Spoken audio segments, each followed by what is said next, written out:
I'd like to call this meeting of the West South Milwaukee School Board to order. Mr. Keller, would you please lead us in the pledge?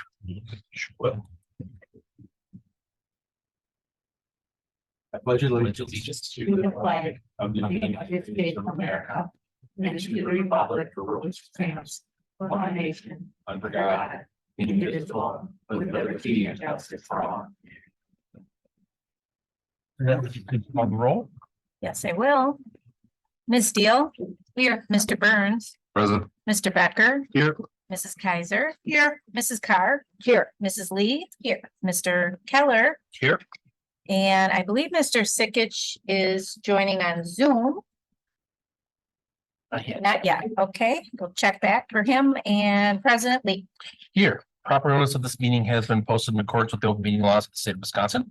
Do we have any modifications to the agenda this evening? No modifications. All right, we'll move right into the superintendent's report. Good evening, everyone. We will try not to be too long tonight. We do have some important information to share with everyone.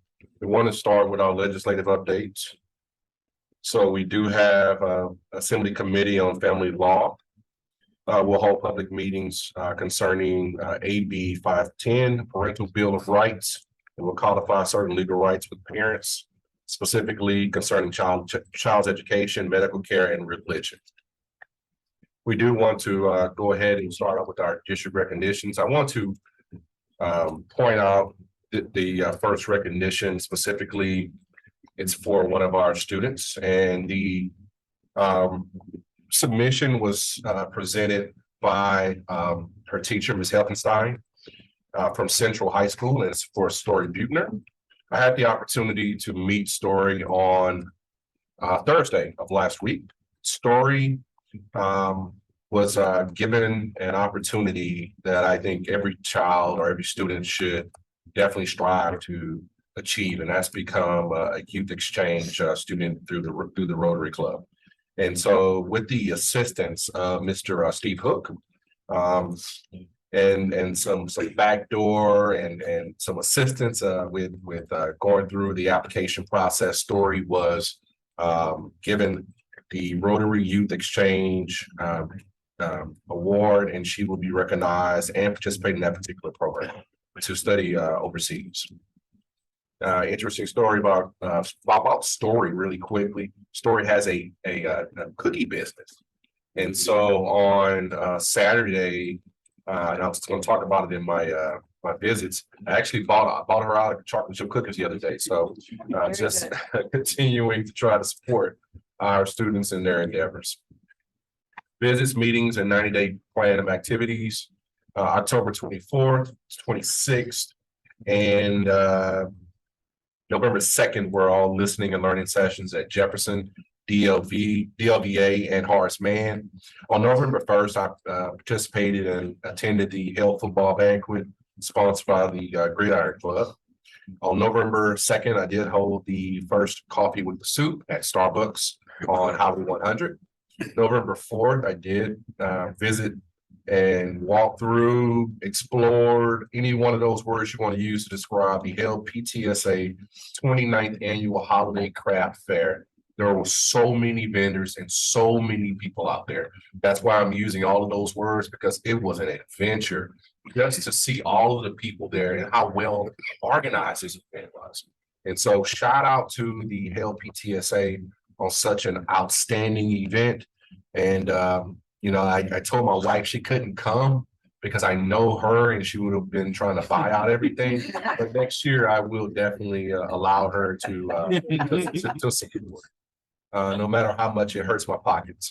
November 6th, Horace Mann, we did do a follow-up meeting with Principal Burton and several staff members concerning the feedback that was given to us on the November 2nd listening and learning session. So that was a follow-up, which is something that we have not done at other schools, but there were some things that came out that we felt we needed to go and provide more support, as well as get more information concerning. November 8th, City Schools meeting with the Village of West Milwaukee and the City of West Allis. November 9th, we also presented with the West Allis Rotary Club. November 10th, Veterans Day programs. I participated at Walker as well as Irving. On the 11th, again, I just stated the Jefferson PTA Craft and Vendor Fair on last Saturday. Then I was a panelist at the MAPC Annual Convention at the Sheraton Four Points out there with several superintendents from the area and our very own past superintendent, Marty Lexman, was also the moderator of the panel. I started the one-on-one meetings with board members on last week, and we're continuing them throughout this month. And then conducted instructional rounds at West Milwaukee, Man Central, and Mitchell Elementary School on today. And instructional rounds are just simply trying to figure out where they are as a school and how they're looking at data, any data points that are coming up as well. And then what are those instructional changes that you're looking to make to improve your school? So if there have been some enlightening conversations, and as a school leadership or district leadership, we're just trying to figure out how do we support the work that they're doing on a daily basis. Coming up on tomorrow, we want to invite all of our first year teachers to Snacks with the Soup. Very low key opportunity to engage our brand new teachers in conversation, seeking feedback, and also suggestions on how we can make their experience as a first year teacher more enjoyable and also more supportive. And then on this coming Thursday, we are hosting our interns for another round of Snacks with the Soup. This is an opportunity for us to sort of grow our own and embrace our own and hire our own. That's the hope. We want to make sure that all of these individuals who are working as interns in our schools, they stay and they're welcomed on board as staff members. And so we are prepared to fill vacancies with these interns from these intern lists, as well as any other opportunities that we have going forward for next semester, such as building subs. We're offering short-term contracts to the end of the year for these individuals to be a part of our team. All right, coffee with the soup. So we will have our second installment on this coming Wednesday, November 15th. And that's going to be at Bread Peddlers on 92nd. Is that right? Yeah, 92nd. I'm getting better with my directions, 92nd. And just a reminder, we do have a couple of more sessions coming up on the 21st. We'll be at Aggie's Bakery, and then Valentine's on December 11th. So I just want to kind of go through, oh, yeah, one more referendum. I'm sorry, she slid this on. I told her to. So there we go. Thank you. So we just a reminder to the public, we will be having an engagement session on this coming Thursday concerning the referendum for November of 2024. We would love for you to come out and hear about the concerns and also to address any concerns that you have around what that referendum should look like. This is an opportunity for you to provide input as a citizen. So we are leaving that door open for you, and we hope that you take advantage of that and give us some input on how this referendum should look. So future events, just want to kind of throw this out there, what we're planning. We will be continuing our Snacks with the Soup for teachers year 2 through 10. We'll have another group for 11 through 20 years. Also 21 and above will also have a group. So we're really trying to make sure that everyone is feels as though their input is needed.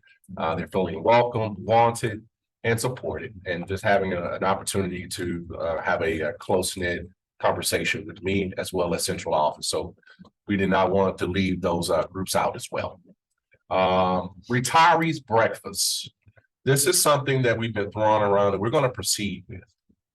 Okay, I'm looking at you, Ms. Carr. So we want to recognize you for the holidays and how important you are to us.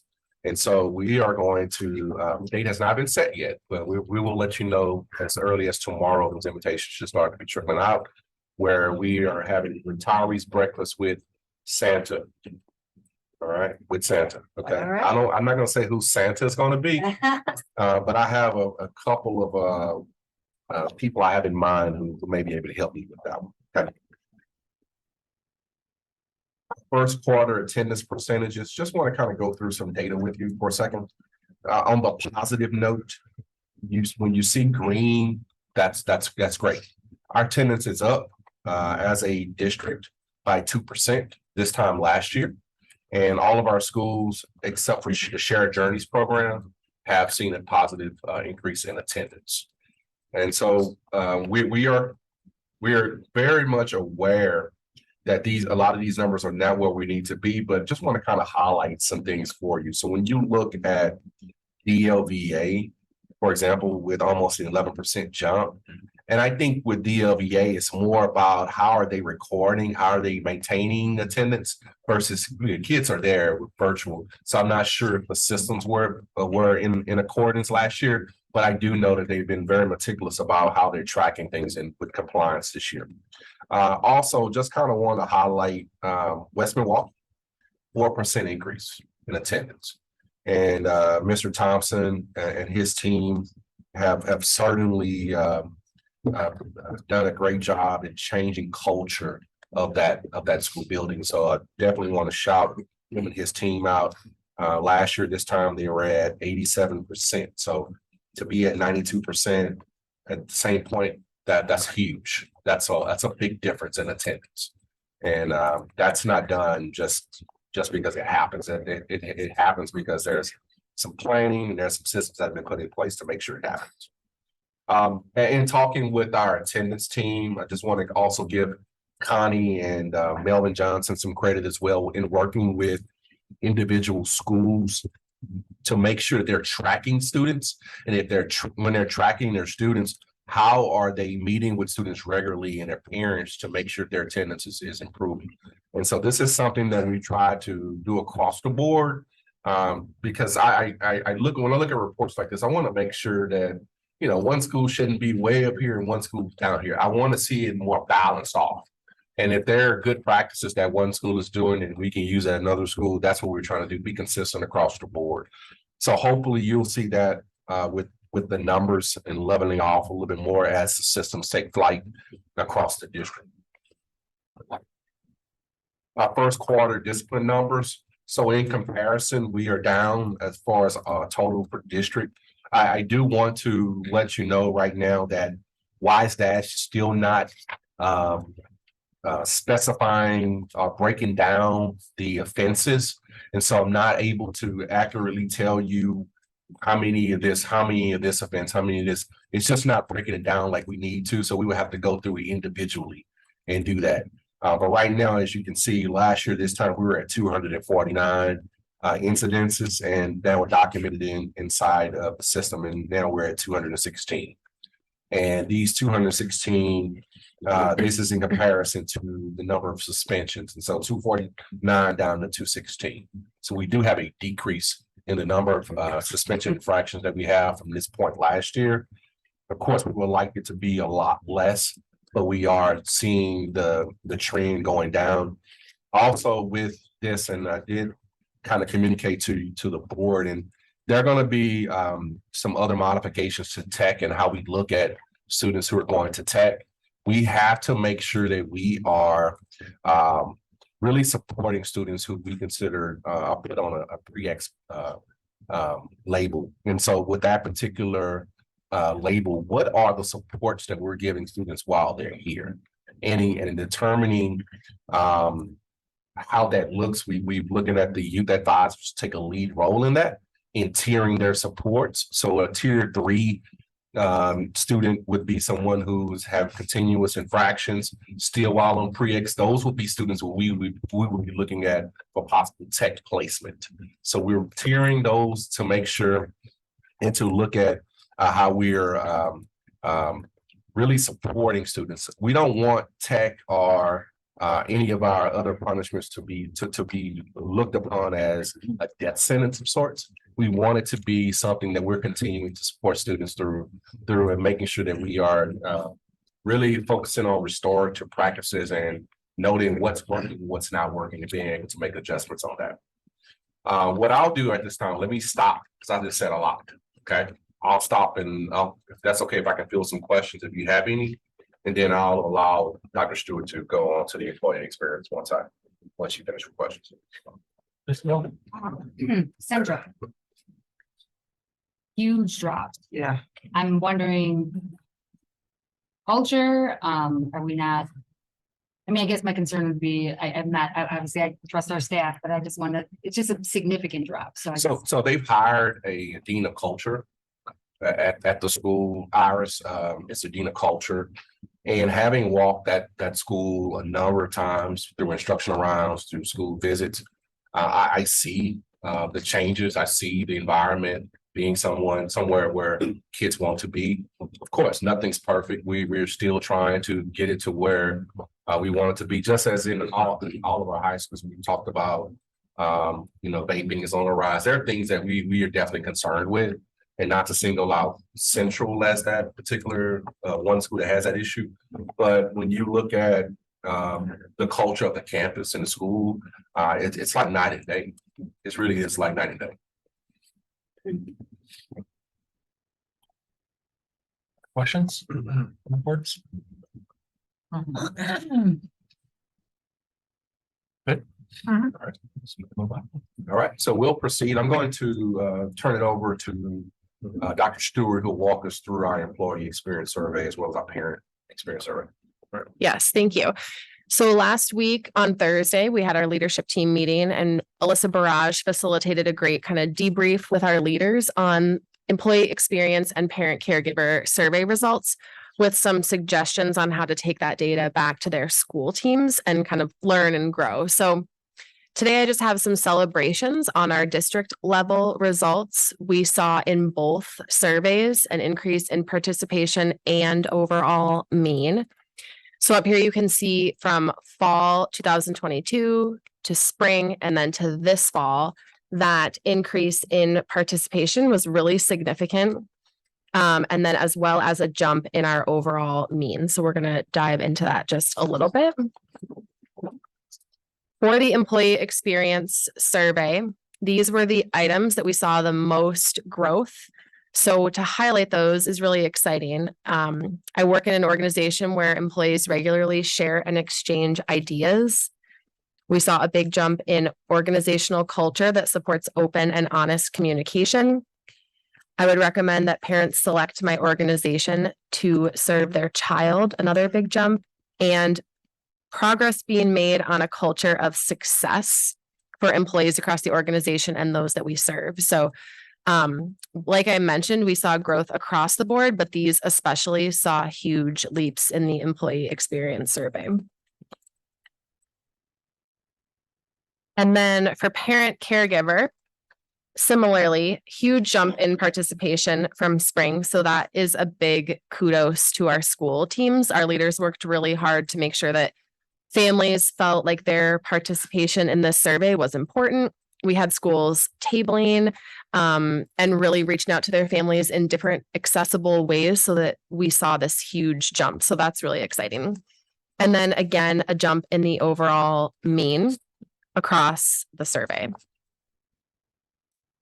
So for our parents, caregivers, some of those items of the most growth were around school rules being enforced consistently. That was a really large jump. Believing school administration makes decisions that are in the best interest of children and families. That's awesome to see a jump there. I believe this school provides a safe environment for my child to learn, and I'm regularly receiving feedback from school staff on how well my child is learning. And I know I saw a lot of connections with these and what we were hearing at the listening and learning sessions this fall. So it was exciting to see that connection kind of come through in these survey results. Any questions for Dr. Stewart before I close out? Ms. Carr? Just wondering, did we go down in any areas, Any decreases? any decrease in? In certain items, Yeah. I don't recall, I don't think there were any item. area across our district either. Yep. Good question. Ms. Kaiser? When we see a jump, just for people who are don't understand, like when we say the significant jump of Yeah. 0.44, what would be like a normal expectation jump? Do we know? I would say across all of the items, we saw jumps between like 0.1 and 0.3. Okay. So that's a good question too, to back up a little bit. The items are all scored 1 through 5, and that is how these means are determined for each item. So that's a good question. Yeah. When we see 0.44 as a jump, that was like one that really stood out. So, Mhm. so the determining factor of if it's a big jump, we kind of did the average of where we are as far as that. I think that's kind of how to determine, you know, what's a good jump and what's not. I think that would be one of the higher jumps. So we do that comparison. Is it like unheard of to see like a 1? Yes. Okay, that's why I make sure people Yeah. watching are like, well, they're celebrating 0.44. No, we're celebrating a jump, Right, you know? We right. want to make sure people understand how that data will come Almost a across. half point. Yeah. Yeah, thank you. Mr. Sikich had something, a question. Brandon, can you switch audio over? Can you hear me? Dr. Stewart, what was the response rate numbers wise this year compared to last year? Parent or employee?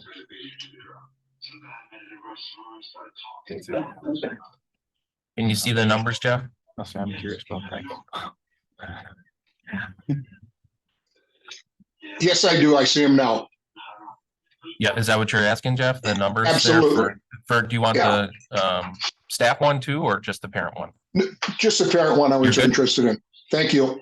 Yeah, we had like almost 500 more people as parent wise Mhm. fill it out, so. It's a pretty significant increase.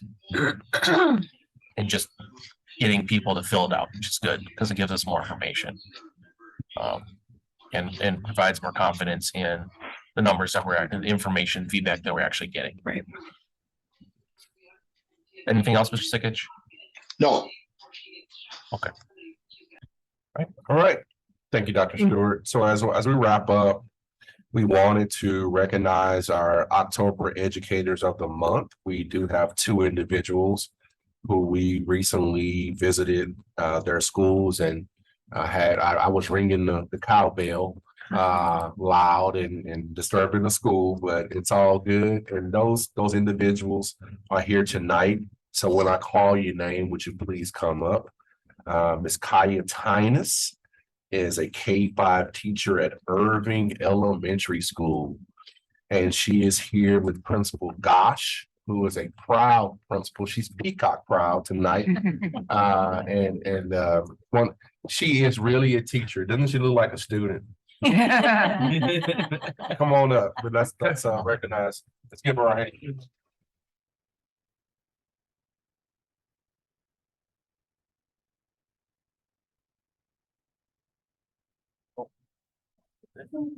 Yeah.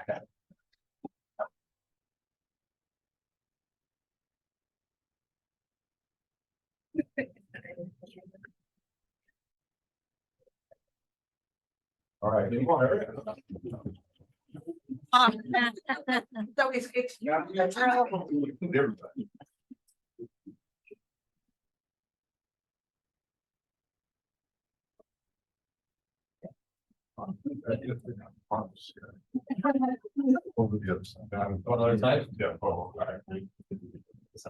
Perfect. 1, 2, 3.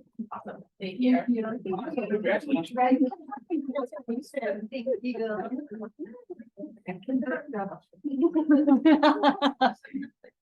Five full moons this week. Sit down. And we want to recognize another Educator of the Month for October, Ms. Debbie Graff. She's the building substitute at Pershing Elementary School. Let's give this a hand.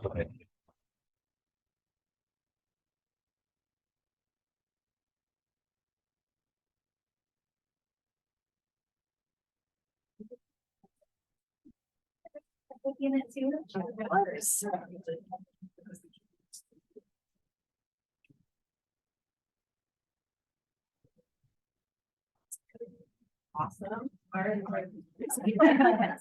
Like we don't know the routine.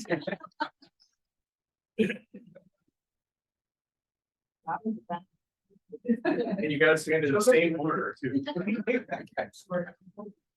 Well, then I go by really go home. 1, 2, 3.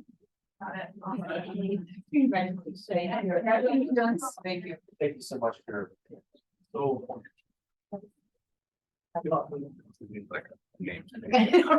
Stand Your here. part. I'll put the paper next time. Everything. So congratulations to them again for their recognition. We are still accepting nominations for November. So we would love for you all out there to nominate a teacher and a staff member for the Educator of the Month award. We've had parents, this time it was a parent and a coworker that nominated. So we'll love to hear from everyone. And I just love hearing the submissions and reading those submissions. So thank you guys, and congratulations again on the recognition. Okay. All right, that concludes the superintendent. All right, thank you very much. We'll move on to item 7, our public comments for this evening. We don't have anyone sign up currently for public comments. If there's anyone who joined late on Zoom, there is a link in the chat. If you would like to address the board, you will do so. I'll wait for 15 seconds for anyone who might want to sign up.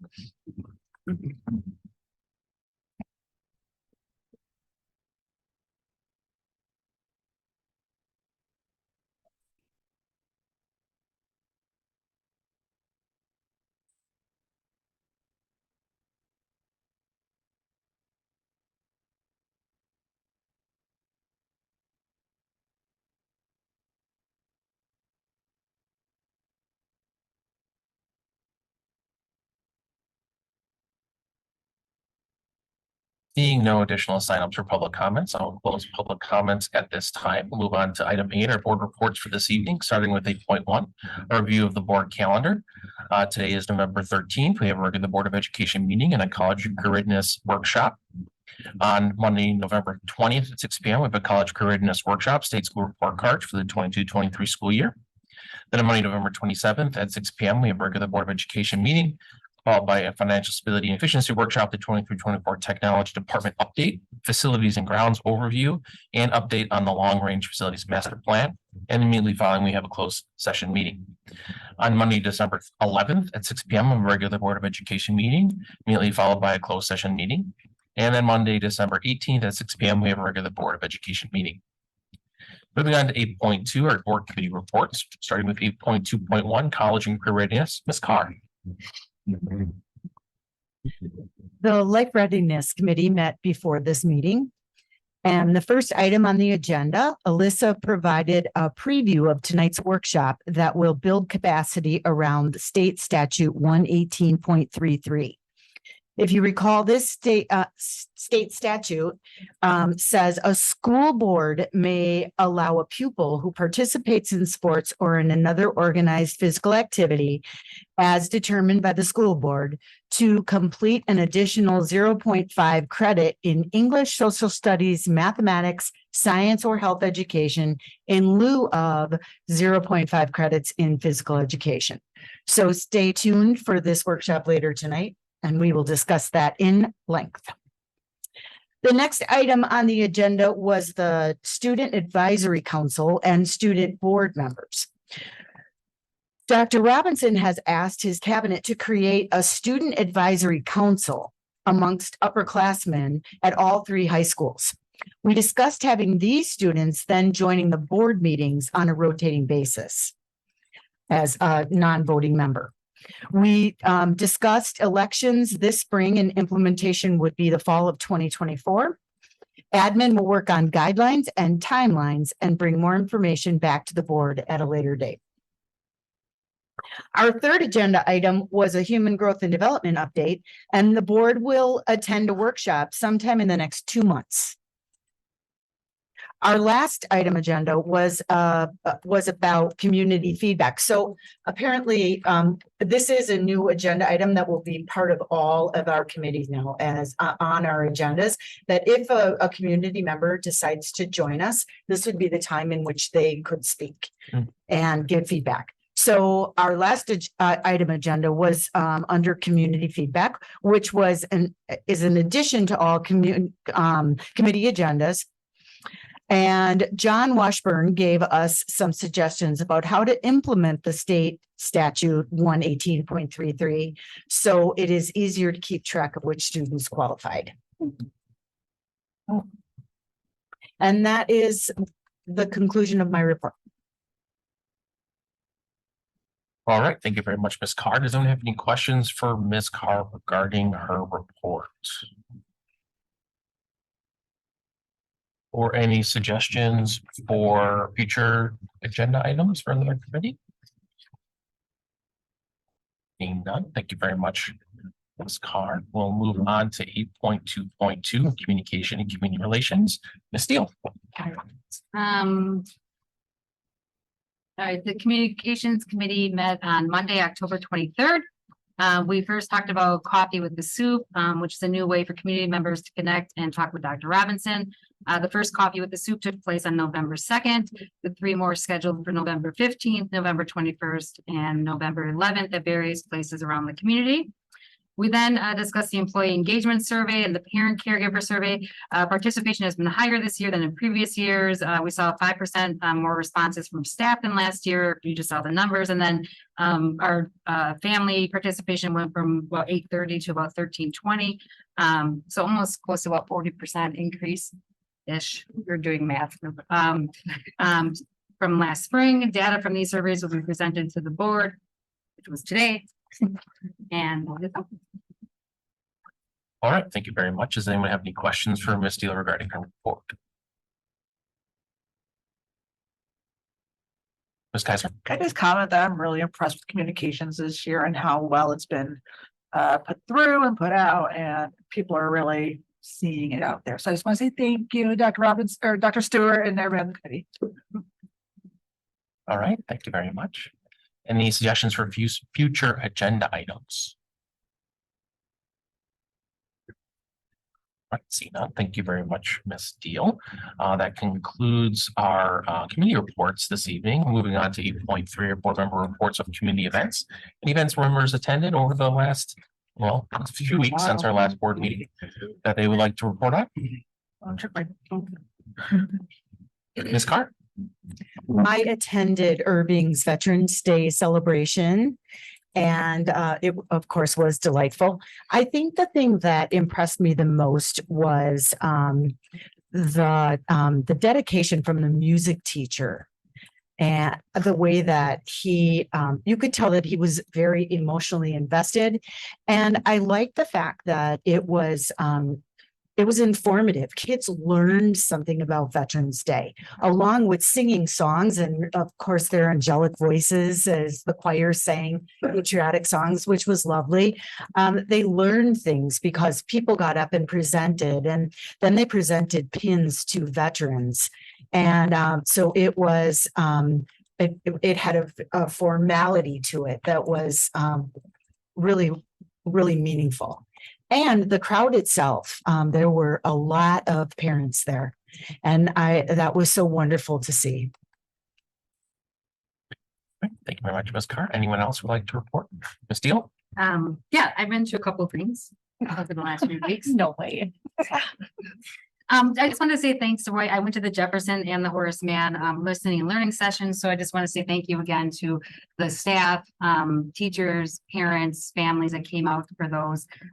That information, that feedback is really valuable. And then the other one I just wanted to shout out, I went to 3 different PTA events. So I went to the Walker Halloween dance because my kid was there. And then I went to the PTA, the Hale PTSA holiday fair. And I was able to volunteer some time there and went to the Jefferson PTA Holiday Bazaar. We have really great PTAs in our district, and I think that they don't get the amount of credit that they deserve. They run some really great events in our community. And so, hey, if you're a parent or a grandparent listening, join your local PTA because we could really use your support. These were some really great events. 2,100 people came to the Hale PTSA craft fair. So pretty cool. Right? Absolutely. Thank you, Ms. Steele. Anyone else like to report on events that they attended? Mr. Becker? I made it to one of the performances of Into the Woods over the weekend. It's a nice production, nice mashup of a couple different stories. So seeing some of the same cast members again was always good. Seeing how they play different roles is always enjoyable. And as an aside, my kids are getting into the theater program with the middle school, but they know some of the kids from the summer program. And actually ran into one of them at the store a few weeks ago. Had a nice conversation, and I'm just find myself really grateful for having a nice environment for kids. They're doing set build, they're doing all kinds of things. You don't necessarily have to be on stage to be involved. It's just a really nice community.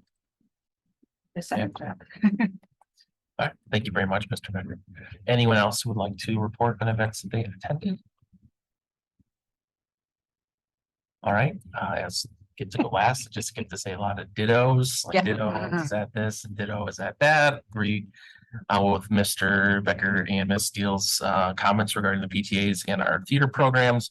I was also able to attend the DLVA listening session as along with the Horseman one as well. So it's good to get those completed so that everyone was able to, every school community had an opportunity to provide input and feedback. And so looking forward to the synopsis of those reports once we have the data completed for review, so we can look at what action items we want to move forward with based off of those meetings. And so with that, I'll close out our board member reports and just finish up with 8.4. I just want to echo Dr. Robinson's sentiments regarding the referendum meetings that we have coming up. Our first one coming up in just a few days here on the 16th here at the boardroom. So I just want to encourage everyone to who's interested in hearing about what's being thought about, the process that we're going to go through, and to be able to answer questions to attend. There will be other opportunities to do so, but the first one is coming up here on the 16th. So please do come if you are interested in learning more. There's a choir concert at LW that night, but like you said, there are other opportunities. Yes. 3 other ones to be specific. And with that, that's the extent of my update items for 8.4. So we'll move on to item 9, our consent agenda for the evening. Starting with 9.1, the approval of minutes from our regular Board of Education meeting on October 23rd. 9.2, the employment summary, and 9.3 are supplementary contracts. Does anyone need anything separated out? If not, I would look for a motion. So moved. Second. Moved and seconded. Any last minute discussion? All those in favor? Just like just a thumb up. Opposed? All right, that passes. All right, then we'll move on to our action item for this evening. Item 10, we have 10.1, our vaping settlement with Mr. Norris here to tell us all about it. Good evening, everyone. I think Mr. Keller told me at the last time I presented that I had to sprinkle in good news with bad, so I'm here with the good news tonight. So the vaping settlement is led by a group called the Franz Law Group, which has taken up litigation out of the state of California. So during the 21-22 school year, Caitlin Windler and I were on a federal call in which we were able to sign on as a petitioner to this lawsuit, which came at no cost to the district, essentially having we're an affected party, given that we're a school district, they're a school district. And so in 22-23, a year later, we came to the board seeking approval for the Franz Law Group to settle against 2 of the 3 different parties that the lawsuit is being filed against. So the Jewel organizations are made up of 3 parties: one, the Jewel Board of Directors, the Jewel organization itself, and the hedge fund that funds them, Altria. So last school year, 22-23, the settlement was agreed upon from the Franz Law Group and agreed upon by the school board here from the Jewel Board of Directors and the Jewel organization. The settlement tonight is for the hedge fund Altria. So the net amount that we'll receive from the settlement is about $40,000, of which we'll receive $30,000 because us not having any expenses, this is where they take the cut, the Franz Law Group themselves. So overall, through both settlements over 5 years, we'll receive about $100,000 or $120,000 ish, give or take, over 5 years. So the Franz Law Groups needs your approval in the minutes to be able to sign on the litigation for the, I guess, the settlement. So any questions? Ms. Carr? What bucket does that money go into? The money over 5 years would all go into Fund 10. So it would be to the board's discretion and the administration's discretion to use it how we see fit. So. But I can tell you there's some thought into looking into, because it's for vaping. Then how can we give back to the schools to prevent these kind of things? And so there's going to be some study into how they can do that. Yeah, so there's some technology out there for sensors that would be able to be connected to central office or a specific location.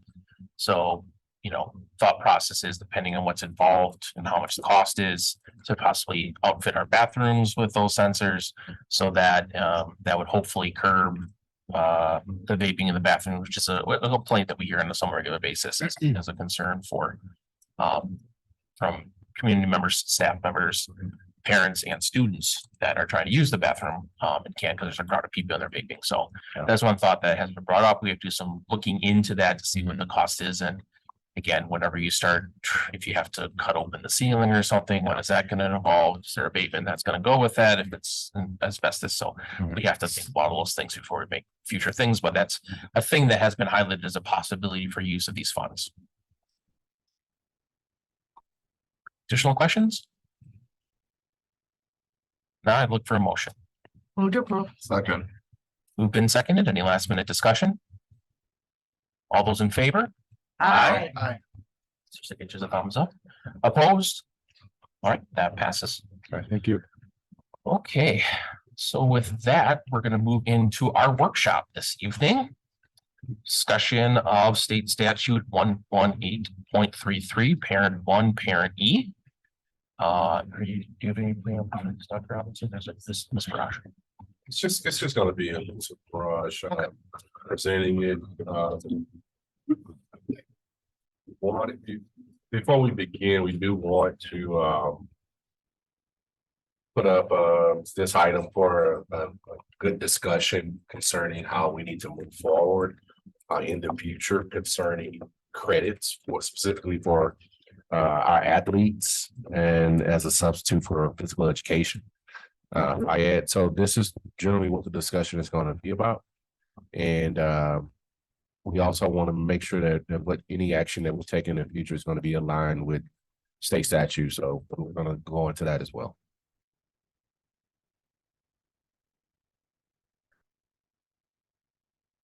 All right, good evening. Hi, everyone.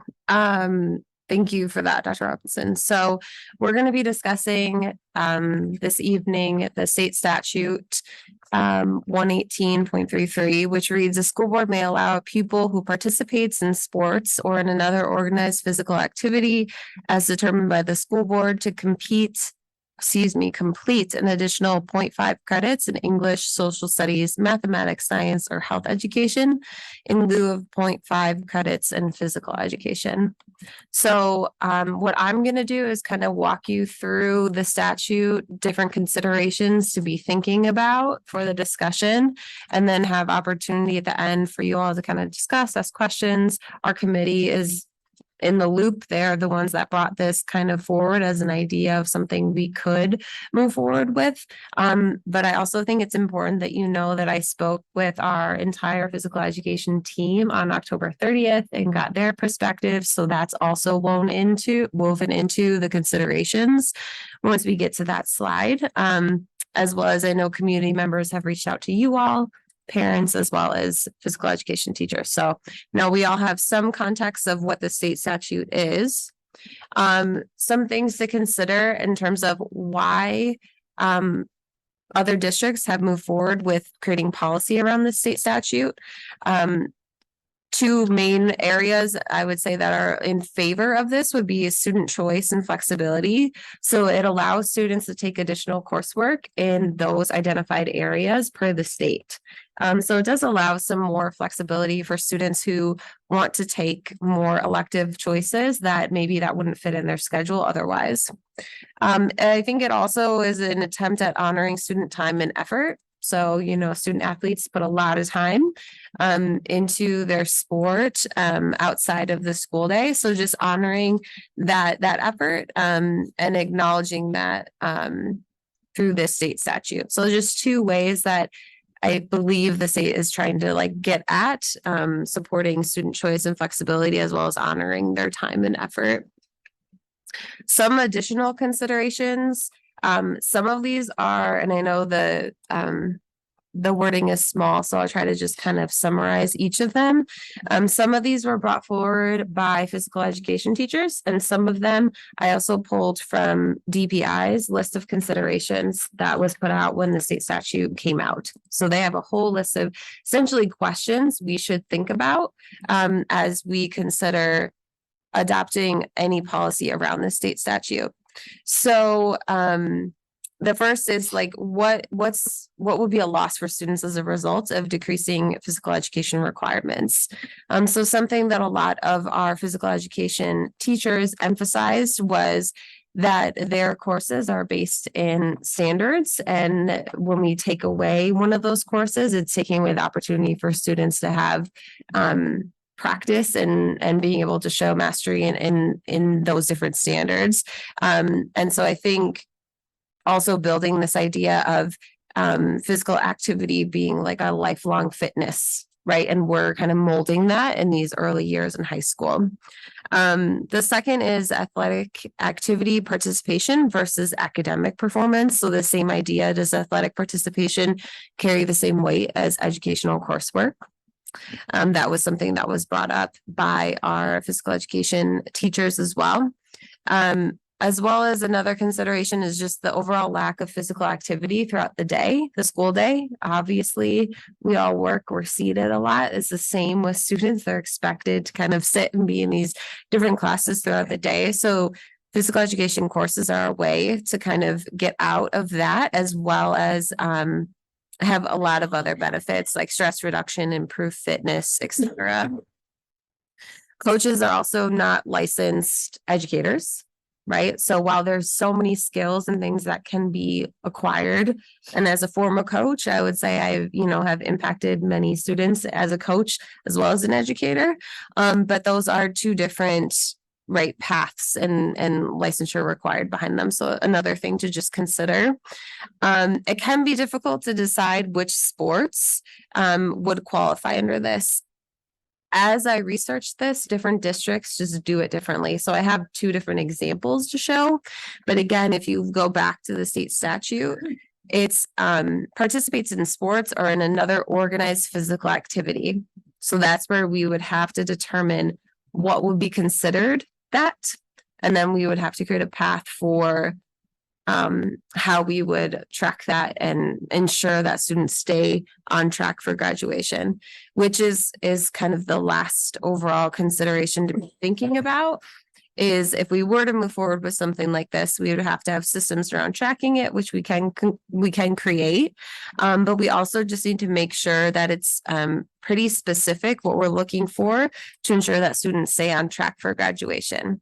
Right. So if a student is counting on this as one of their 3 required courses of physical education in their 4 years, we want to ensure that we're setting them up for success, that they're able to meet those graduation requirements, and this doesn't get them off track. And so 2 just quick examples of what this looks like in a neighboring district. This is kind of how they've outlined it, right? So a lot do percentage of completion. So again, this is getting really into this would not be tonight that we would be deciding all the specifics. If we decided to move forward, we would need to go back and kind of outline what those would be. But this is an example of what it looks like, and it's more full form, right? So a percentage completed of a sports season, a certain number of hours met, the state or nationally sanctioned sport. But you'll notice they also include sports that are not considered WIAA sanctioned sports, such as cheerleading, POMS, dance, right? So that's where you'll see differences across different districts, what they're acknowledging as a sport or a physical activity versus not. right? The thing that is consistent is that the coursework, again, it doesn't mean they take less courses. It means they have an opportunity to take more in one of those core content areas or health education. And then the one other example is just another district you can see on the left is kind of like the application. And then on the right are the deadlines and the sports that are applied, right, under their board policy. So every district does do it different. But there's a lot to consider with this as it pertains to graduation requirements. And we would have to, if we decide to move forward, kind of outline all of those pieces pretty strategically. The last piece that I would bring up before going there is the consideration around like who is able to participate in physical activities and physical sports. Students with disabilities are not going to have as much opportunity as their peers. And so I think that is something to also be thinking about in terms of inclusion. And then lastly, when I did meet with the physical education teachers, and I'm going to try to do them justice by sharing this, they shared that some athletes decide to participate in a course that we currently offer in our course catalog, which is the Independent Physical Education, Personal Fitness. And I think what's interesting about that is essentially the students that are part of this course are, I'll use the word mentored by a physical education teacher. They have to log a certain number of hours around a physical activity, but they have like a pre-physical test and they set goals around where they want to go with their physical performance. Then they log and reflect on their experience throughout the semester, and then they have a post-fitness assessment as well. So when I met with physical education teachers, they did say that some student athletes were taking advantage of this as another course option for those who are already doing a lot of hours in physical sports or activities outside of the school day. So this is another thing that we already currently offer that a small portion, I will say, of our student athletes do take advantage of. And I thought it was related enough to share with you all. So with that being said, I have some discussion posts here, right? We can go any of these places, or if people have just general questions. Like I said, our committee is pretty well versed in this as well, so they can speak to a lot of that as well. All right, I'll open up for the board. Questions, comments, thoughts?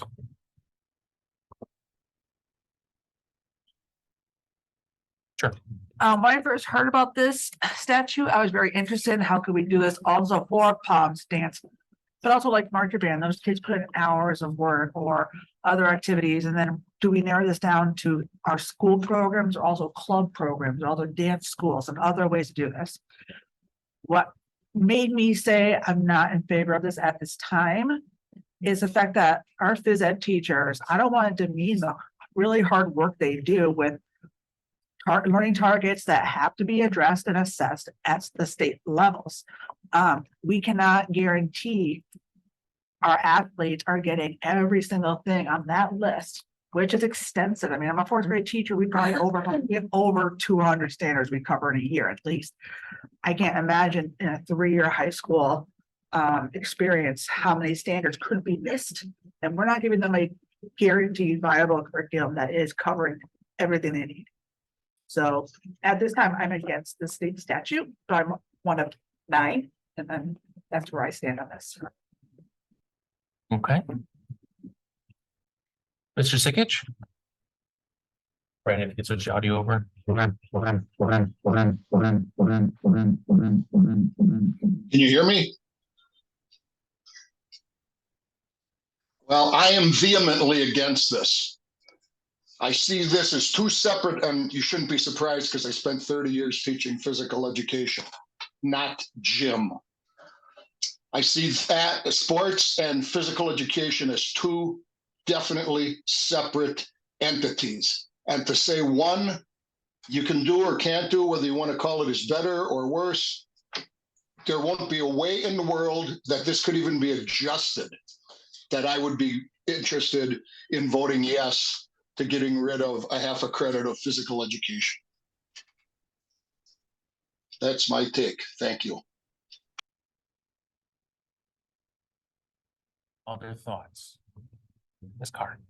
When this was first brought to committee, I'm always thinking, how can our district stand out? How can we offer something that another district is not offering? How can, oh, well, if you come to West Allis, West Milwaukee School District, you can, and whatever that might be. So I was for this before we delved into it.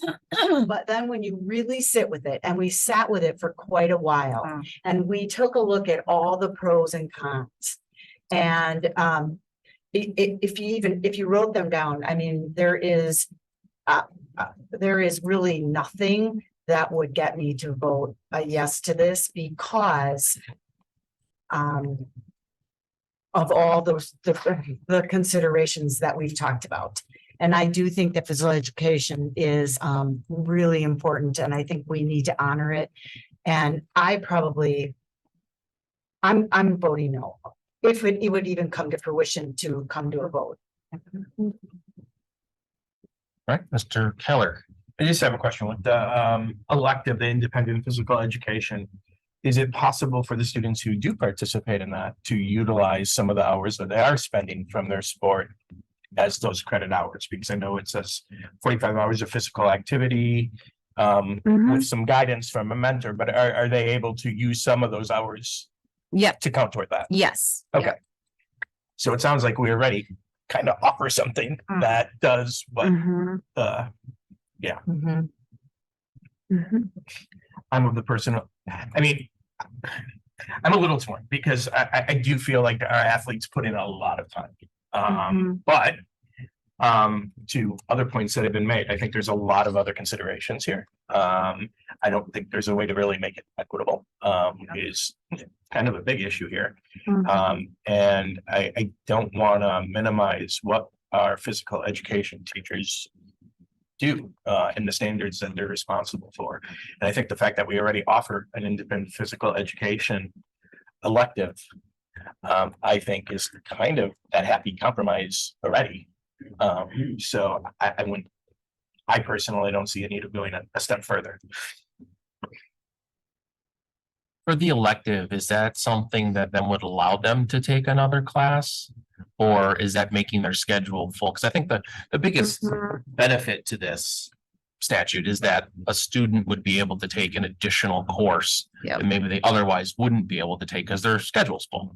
So the question is, if they're taking this independent PE credit, half credit class, does that allow them to take another half credit of another one of these core courses?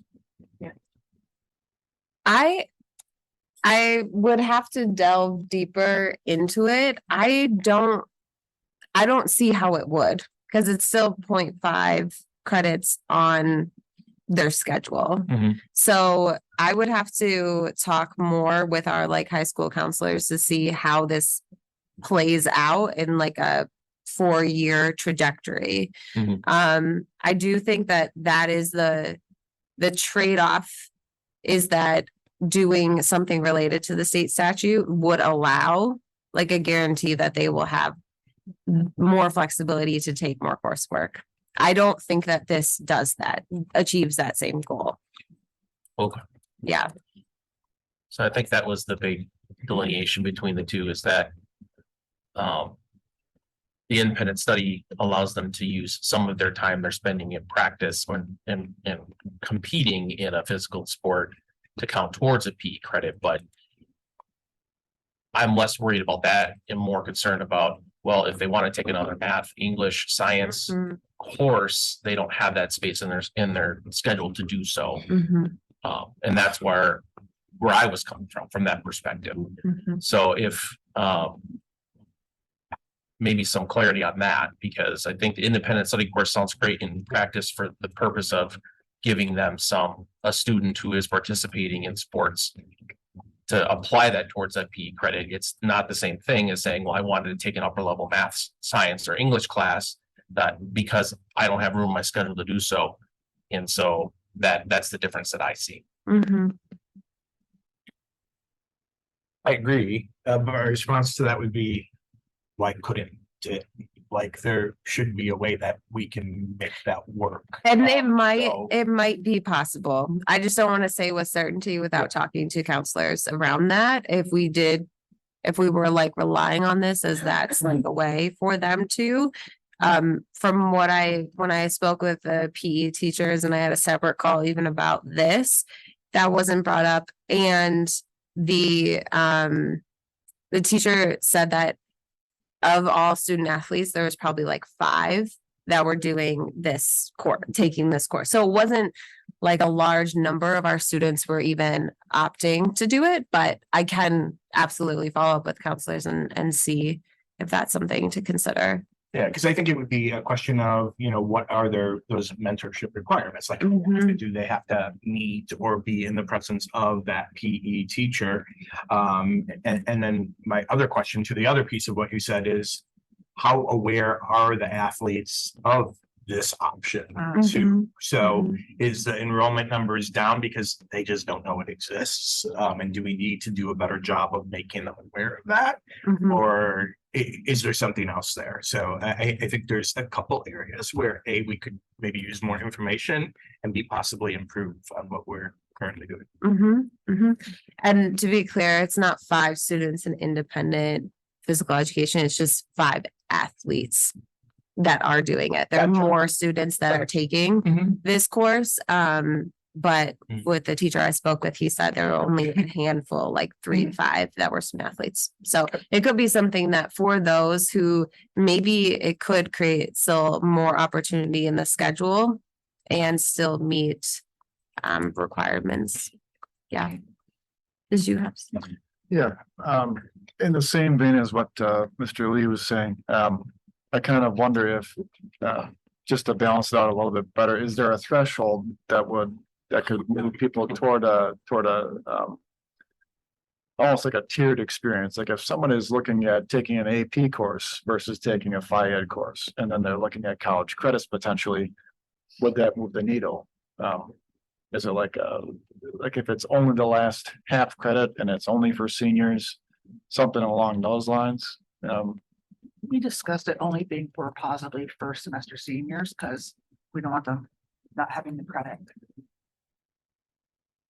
Yeah, I mean, there's lots of, you can craft this in so many different ways. I mean, we can, if this was moving forward as a board, you could put whatever parameters we wanted on it. It's only for these sports. It's all sports. It's, it's only for seniors. It's only for, I mean, we have to make sure that they would fulfill it. So like some of the things here, like you have to get it done by the first semester of senior year. If you don't, well, then guess what? You got a PE class your second semester of senior year, so that you can get that graduation requirement completed. So there's lots of things that we can do in order to do it. But the question now is like, is this something that we want to move forward further with, to delve into and get those sorts of parameters determined so that we can be happy with whatever policy would come forward with it? Yeah, and that's kind of where I was going with, as far as would that move the needle for people who have expressed outright. No. I don't want to say hostility, but who said their no's. Is there a path to yes if there was a higher academic standard applied to this sort of class? I guess my concern is. Right now I'm leaning towards no, and my concern is just what you said right there is, are we saying that one course is better than another? Because that's essentially what we're saying. We're saying like, okay, well, you can supplement this because you're already playing a sport, so you can take this course and this, and I'm not saying that that's not an opportunity for our kids, especially those who are college bound and stuff like that. But then at the same time, are we then saying, what message are we saying, that physical education doesn't have a purpose? I mean, part of my thing, I was kind of on the yes bandwagon too, until I started thinking about, we have a whole workshop where we talk about our guaranteed and viable curriculum. I mean, it's not like PE teachers are walking in and they're just like, woo, here's some balls. Go. I mean, they actually have, they're pulling up a website. They do lessons. I mean, it's not, and I think that that's the impression that people get, is it's like, well, it's just Phi Ed. So I guess that's where my concern comes in. And again, also just in terms of what Brian said, Mr. Keller said about, equity and that type of thing and inclusivity and stuff like that. So that's my concerns. Mr. Burns, I think your hand's raised. Yeah. I think, if this had come through when I was playing high school sports, I would have been like, yeah, absolutely put this through. Cause I didn't want to do FIAD. And I think if we look at this now, what we're looking at, our teachers plan and do they do all these other things? Yes, of course they do. I think a couple of questions that I would have is what does this do to our FTEs if this was something to be adopted, but we lose teachers one way or the other or gain teachers, like what would that do? I know making this equitable would be difficult. But I think that if we have athletes that have been putting in time and they want to be able to take something else rather than do physical education class, I think that we should in some way allow for that. Even if it's a case by case where, you submit for approval kind of a thing. But I think that this is an opportunity for our kids. I think that our athletes would be like, yeah, I don't want to go to physical education. And I'm not saying that to say that our teachers aren't doing what they should be doing and pushing our kids, challenging them. But I think too, it's hard when you're in high school to see the light at the end of the tunnel when you're an athlete and you're spending all these hours doing sports and then you still have to go and run the mile because that's part of the class that you're in. It's like, really come on. And so I think that we should really think about our athletes, not just our educators in this situation. But I appreciate that everybody, well, not everybody, but it seems like we're not necessarily supporting this, but I think this is something that we should explore. Ms. Lee? Well, then here's where I'll play devil's advocate because I have a house full of jocks, including my daughter. Where I guess, I'm up for anything because my kids are gonna opt for the FIAD classes anyway. So, but like, I just remember like my son, specifically, like he's a big football player. But one of his complaints sometimes would be like, oh my God, we don't act, this is a weird complaint. We don't really do any conditioning. Mm-hmm. So there were a lot of the FIAD classes then that he would take, that would address those different things that in certain sports you don't actually get, and so he would purposely take those. And I think I'm pretty sure he's taken every single FIAD class that's offered in high school, maybe even twice. I don't know.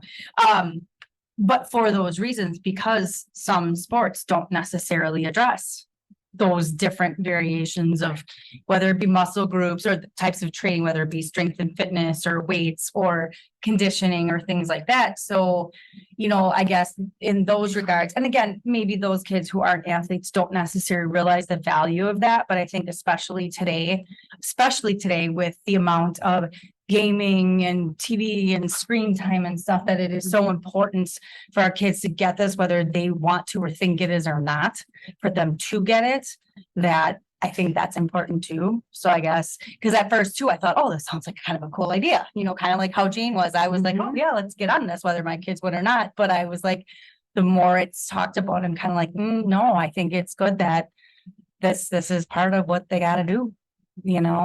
High school goes fast enough, it won't be forever. They'll get through it. I'm gonna go to Mr. Sikich and then I'll go to Ms. Carr. Okay, I do like the fact that this was brought to the board because when the district went to the independent study, that was not discussed. It was just implemented. And the majority of secondary teachers were not for it at all. Maybe some of you don't realize that. So to hang our hat on the independent study, well, the FIAD teachers didn't want it. I would have liked to seen the head of the FIAD department being sitting at that table that can answer some of these specific questions that some of you have answered, because you need a professional. You don't just ask anybody to talk about the chemistry class. You need a physical education person. And we happen to have one in our district that was president of the state organization, Brian Marks. There'd be a perfect resource. That's all I have. Oh, no, I was gonna say, what's next? If I sing in the church choir, can I get out of chorus?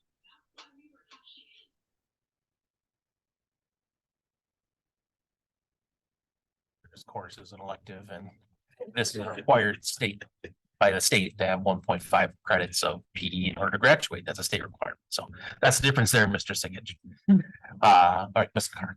So I think we need to clarify something. So if we're not swapping out, like you don't have to take 0.5 credits of PE if you're taking an organized after school sport. You are instead taking another core credit. So so Brendan, picture yourself back in high school. Yeah, you didn't want to go to PE, as you said, but then you're taking English literature. I mean, you'd be substituting a core credit for that. You'd be going back in and taking something else instead of PE. I wouldn't have taken English lit. I would have taken English science. And I get that. And You know what I think mean? Like, that opportunity is important. And so I appreciate that it's still going to be a core credit. right. I think that that's important, but I do also know that there are science and math classes I wasn't able to take because there were other things that were in play. And it did always bother me that I didn't get to actually have my after school athletics cover some portion of the FIAD requirement. Because I mean, I can't speak to necessarily the course offerings they have now. It's 20 years ago, but we had weightlifting, and that's what you did if you were in football. And we didn't have learning targets. We didn't have anything. You went in there and lifted weights. The football coach said, "Yeah, good job," and then you moved on. It wasn't so. Different perspectives, but I still think that this is something that we should explore. I'm not saying I support or don't support it. I just think that we need more information. Mr. Keller. It's funny because when this first came up, I'm similar to Jane and others here. I was totally in favor of it. Like the thought of it made sense. I was an athlete in high school. I had a son that was an athlete, and I mean, he was a four-sport athlete back when baseball was a summer sport. So he put a lot of time into it. But at the end of the day, these are extracurriculars. These aren't requirements. So they are putting a lot of time in.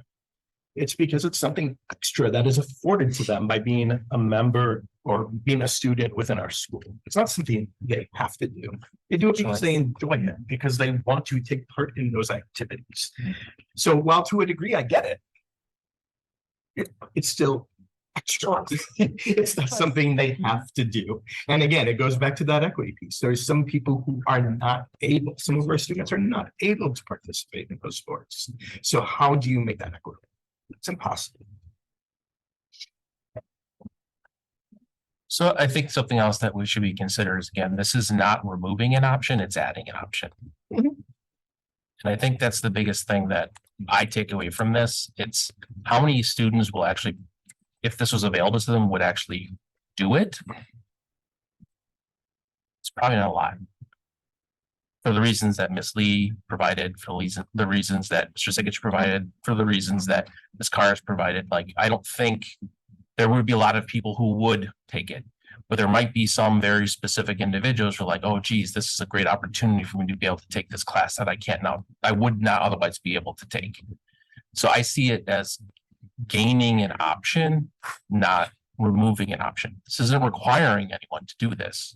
It's giving them the ability to do it if they so choose within their own coursework. And I like options, right? Who doesn't like options?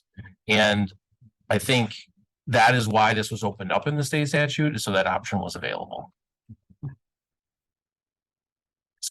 We haven't even talked about the fact that does this apply to school sports or all club sports?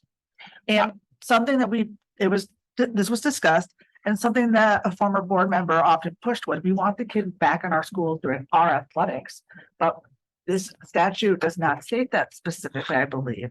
It's open. So if we had kids, like my daughter swims for another district or for a club, do her hours count or not? or as a district, are we trying to keep our athletes here within our programs?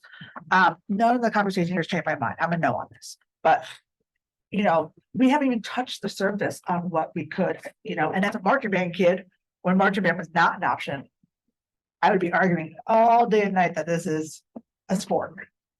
So I think it's the statute itself is too broad at this time. It is not going to be equitable for our students. I understand where you're coming from, but I think it opens up too much. And I'm on the side of the teachers 100% on this. If they feel like it's going to demean their work, and there are standards that, it says in there students can swing and almost like tennis. You're not going to get that if you're a swimmer. You know what I mean? Because I think everybody in our head is kind of thinking football, wrestling, because that's what keeps coming up. But there's a lot of sports that don't incorporate every standard that needs to get hit. That's where I'm at. I don't believe we need to move forward with this statute discussion. Mr. Sickich, just something else to say? Yes, I do. Can you hear me? Okay.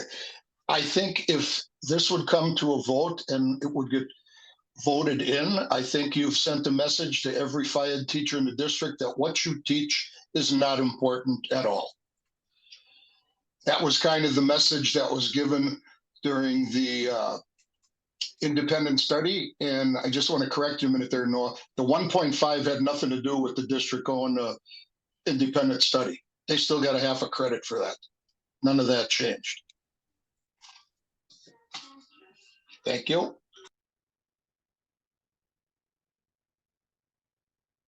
What I was talking about was your comparison between choir and gym. And in physical education, and choir is not required to graduate, or band or any those sorts of things. Those are co-curriculars versus physical education, which is 1.5 in the state statute required for graduation. So I was just trying to clarify that. Singing in the church choir won't count. Other points of discussion.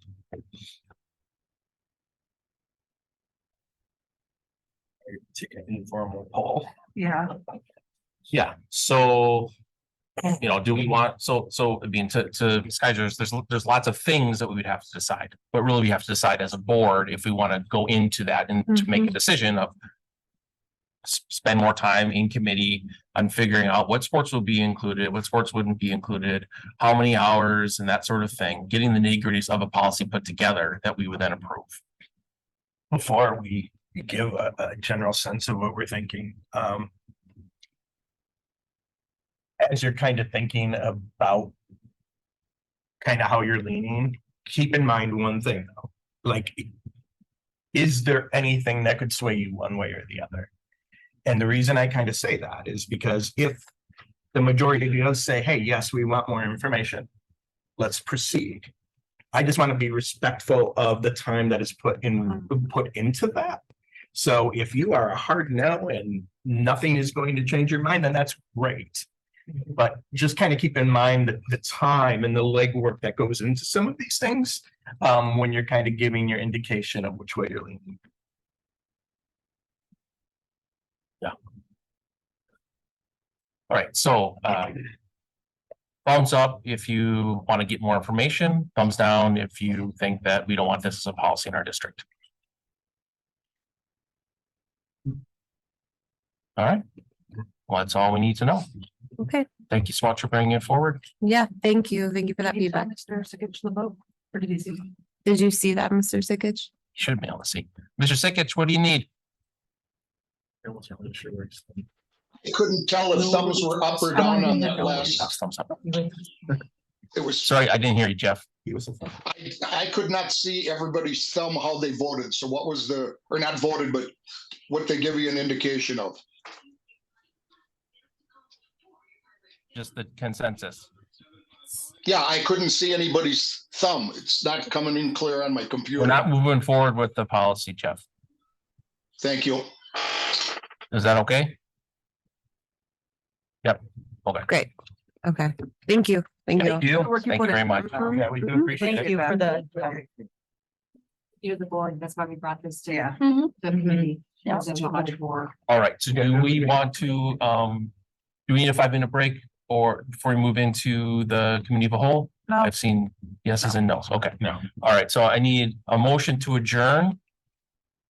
And then to reconvene as a committee of the whole. Move to adjourn. Second. Moved in second and all's in favor? Aye. Mr. Sickich, a thumbs up. All right, opposed? Nobody's opposed. All right, and then I need a motion to reconvene as committee of the whole. Move to reconvene as the committee of the whole.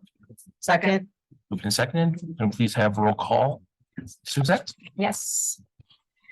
Mrs. Kaiser, Yes. Mr. Burns, Yes. Mrs. Lee, Yes. Mrs. Carr, Yes. Mr. Becker, Yes. Mr. Keller, Yes. Ms. Deal, Yes. Mr. Sickich is on Zoom.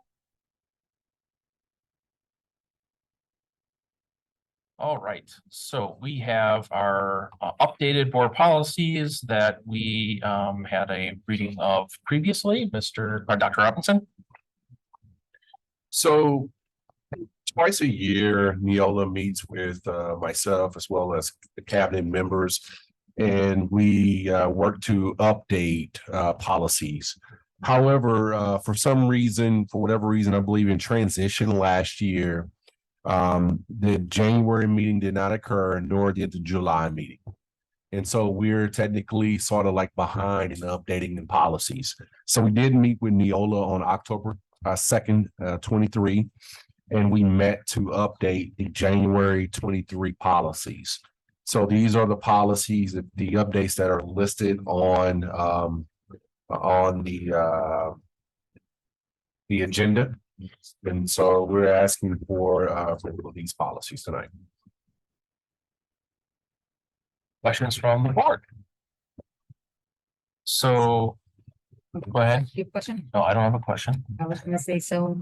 Oh, sorry. I just say, normally we would go through a process of reviewing this. We would approve them. They would be held for 30 days and then we would approve them again. But because of what Dr. Robinson just said, we're behind because of the transition of Dr. Lexman moving on and other things that were going on in January. We didn't get to it. We're essentially foregoing that within our policy and approving these outright today. Is that accurate? Okay, I just want to make sure that we're clear on that. Mr. Sickich, any concern about that? As our parliamentarian, I want to make sure that we dot our i's, cross all our t's. Okay, all right, so that being said, we're all understanding, we're approving these things outright. They will take effect essentially after we make this vote, presuming it passes. All right, with that, I would look for a motion. So moved. Second. Moved and seconded. Any last minute discussion? All those in favor? Aye. Okay, Mr. Sickich, just thumbs up. I know it's a little delayed. Opposed? All right, that passes. All right, and that concludes our. Oh, sorry. I want to say the thing. Okay. That concludes our meeting. Motion, we have a move to adjourn from Mr. Keller. Can I get a second? Moved and seconded. All those in favor? Aye. Opposed? All right, we are adjourned. Thank you very much, everyone.